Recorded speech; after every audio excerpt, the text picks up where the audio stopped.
Il y a du monde à Paris, c'est votre rendez-vous culture du week-end. Nous ne pouvions pas passer à côté des Césars, le grand rendez-vous du cinéma français.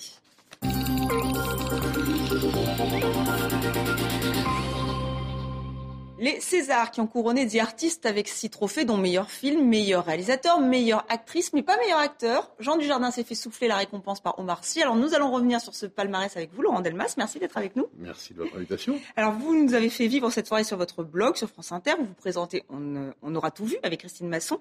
Vous êtes aussi l'auteur de La grande histoire du 7e art aux éditions Larousse, 3e édition d'ailleurs. Il paraît. Donc je pense que vous êtes vous êtes la personne qu'il faut pour commenter ce palmarès. Et on va... Il y a bien d'autres. Et on va revenir donc sur les temps forts de cette soirée avec Lucie Monnier-Reyes.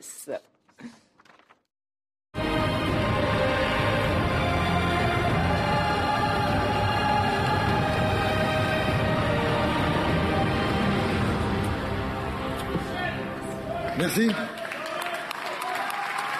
Sur ce sujet des Césars, non, peut-être pas tout de suite.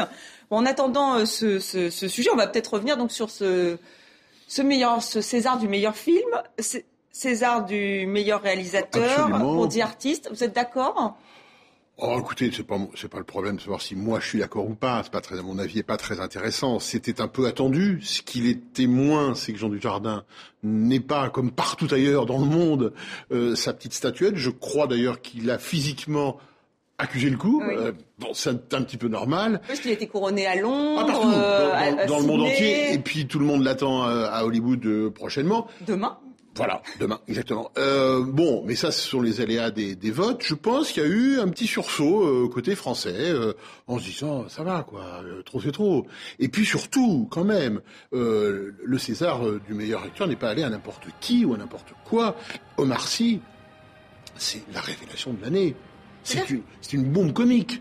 Notamment Intouchable, parce qu'Intouchable a fait un carton incroyable en France, près de 20 millions d'entrées. Vraiment, Intouchable n'a eu qu'un trophée, mais c'est le trophée qu'il devait avoir, parce que c'est Omar Sy, vraiment. Oh bah bien sûr, oui, parce que le reste, il n'y a pas de la réalisation est plate, bon voilà, on s'extasie pas sur la musique. Non mais c'est vrai, il faut dire les choses comme elles sont. Mais en revanche... Et d'ailleurs, il est très heureux, on voit ces images. Mais il exulte, mais oui, mais comment pourrait-il en être autrement ? Il a raison d'en profiter, mais c'est certainement pas fini. Je crois qu'il faut qu'il trouve juste, alors ça c'est très difficile pour les tempéraments comiques, c'était le problème de Louis de Funès, etc., c'est de trouver des gens à la hauteur, de cette espèce de vis comica qu'il a en lui, qui est prêt à bondir, mais pas pour faire évidemment n'importe quoi. Il semble assez bien armé sur une sorte de recul et de distance. De ce point de vue-là, je pense qu'on peut, voilà, il est plus bien armé. Oui, je crois. Omar Sy, donc révélation de ces Césars. Donc on revient maintenant sur les temps forts de la cérémonie. Faut-il y voir un heureux présage ? À quelques heures des Oscars, The Artist décroche 6 Césars, dont celui très attendu du meilleur film. Après Cannes, les Golden Globes, les BAFTA, les Goya, le long métrage de Michel Hazanavicius triomphe en France. Michel Hazanavicius, qui rend hommage à l'âge d'or d'Hollywood, remporte le César du meilleur réalisateur. Sa compagne, Bérénice Bejo, celui de la meilleure actrice.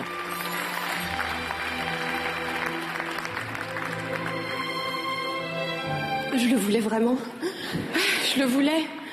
Je vous ai toutes adoré. Toutes les autres actrices y sont nominées, mais je le voulais. Mais le César du meilleur acteur échappe à Jean Dujardin, puisque c'est Omar Sy qui est récompensé pour sa prestation dans Intouchable et ses 19 millions d'entrées. Je suis hyper content, j'ai fait genre je m'en fous, mais je suis comme un dingue. Grosse déception en revanche pour La guerre est déclarée, petit bijou de Valérie Donzelli, nommée 9 fois et qui repart les mains vides. Vous n'avez rien à faire ici. C'est qui votre mari ? 2 récompenses pour Police de Maïwenn et 3 pour l'exercice de l'État de Pierre Scholler. La nuance, on ne juge pas, on s'en fout. Meilleur film étranger, une séparation du réalisateur iranien Ashghar Farhadi. Le cochon de Gaza remporte le César du meilleur premier film. Enfin, Michel Blanc, 8 fois nommé, est récompensé pour un second rôle. En guest star international, Kate Winslet repart avec un César d'honneur. Un palmarès qui a consacré les grands succès de l'année 2011, année de tous les records avec 215 millions d'entrées en France. Voilà, une très bonne année pour le cinéma français. Beaucoup de très bons films en compétition, ça a dû être compliqué. Juste pour revenir sur Omar Sy, c'est quand même un rôle comique qui est consacré, un rôle populaire aussi. Ça, c'est pas souvent avec les Césars. Non, Danny Boone s'en était plaint. C'est la preuve que les Césars peuvent à la fois changer d'avis. Ils sont pas dans une seule tonalité. Ils sont capables de dire, quand il le faut, que la comédie est tout à fait récompensable. En tous les cas, quand elle est à ce niveau-là, je pense, de qualité. Parce que on peut le dire, Intouchable, c'est une vraie exigence. C'est un film digne, quoi. Il n'y a pas de yad, de vulgaire, il n'y a pas de choses comme ça. Donc, de facilité. Il n'y a pas de facilité. Donc, je pense que c'est mérité, cette récompense, bien sûr. Alors, ce qui peut surprendre aussi, c'est que Tahar Rahim avait eu, lui aussi, le César du meilleur acteur, comme Omar Sy, pour des premiers grands rôles. Ouais. Alors, le meilleur espoir, ça sert à rien?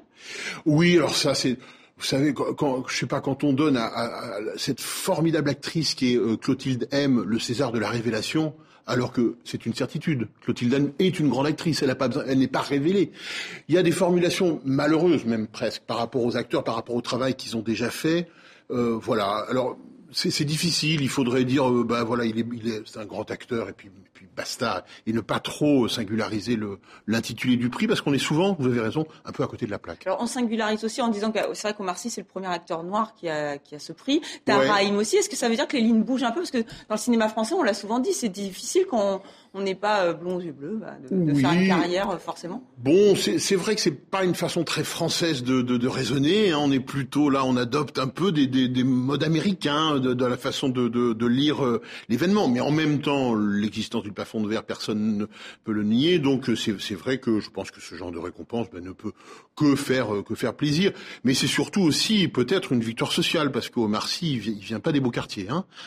Donc voilà, hein, c'est la bande de trappe avec d'autres à côté de lui comme Jamel et Anelka. Donc ce sont d'abord, à mon sens, de belles histoires sociales, avant toute autre chose, avant toute autre considération, et notamment de couleur de peau. Alors, Police qui était donné favori, il y a aussi l'exercice de l'État qui a eu effectivement trois trophées, dont celui du meilleur second rôle pour Michel Blanc, le premier César pour Michel Blanc. Alors là, ceux qui ne le savaient pas pouvaient être surpris. Ça, les bras nous en tombent.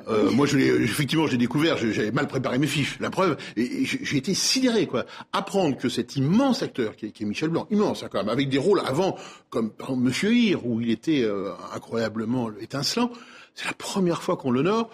Ça, alors les détracteurs des Césars vont un peu rigoler en disant, vous voyez, hein, ça laisse de côté sur la route un certain nombre de gens. Heureusement, on se rattrape avec Michel Blanc cette année. Voilà. Eh ben très bien, Laurent Delmas, on aurait pu en parler pendant plusieurs heures. Hein, oui, volontiers, avec grand plaisir. On nous retrouve sur France Inter, on aura tout vu, avec Christine Masson et bien sûr la grande histoire du 7e art aux éditions Larousse. Merci encore d'être venu sur TV5 Monde. Et c'est la fin de ce journal. Merci à vous de l'avoir suivi. Excellente suite de programme sur TV5 Monde.